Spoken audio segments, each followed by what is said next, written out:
మెదడుని తినేటువంటి అమీబా వచ్చేస్తుంది. అదేంటి అమీబా మంచి చేస్తుంది కదా, మెదడుని తింటం ఏంటి అని చెప్పి మీరు అనుకోవచ్చు.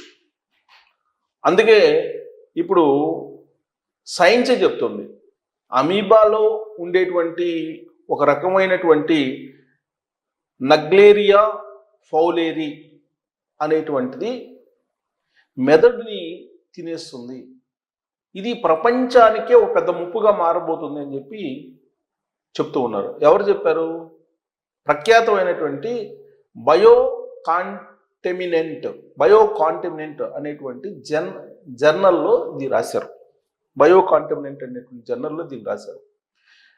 జనరల్గా సీరియస్గా ఇలాంటి వాటినే ఆ జర్నల్ తీసుకుంటూ ఉంటుంది, ఆ జర్నల్లో రాస్తూ ఉంటారు సైన్స్కి సంబంధించి.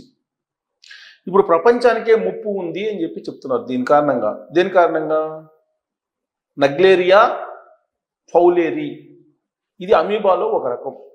జనరల్గా అమీబా అనేది ఏకకణ జీవి. ఇది నీటిలో ఉంటుంది.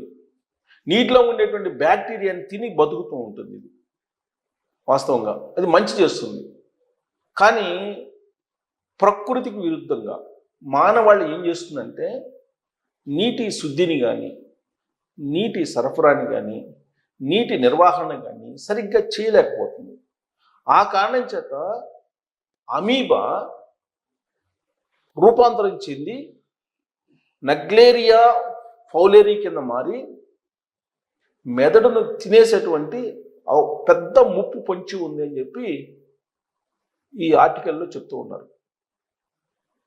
రకరకాలు రాబోయేటువంటి రోజుల్లో అనేక రకాల ముప్పు ఉంది. నీళ్ల కారణంగా మీరు తాగేటువంటి నీళ్లలో ఈ నగ్లేరియా ఫౌలేరి అనేటువంటిది పొంచి ఉంది. అమీబాలో ఒక రకం.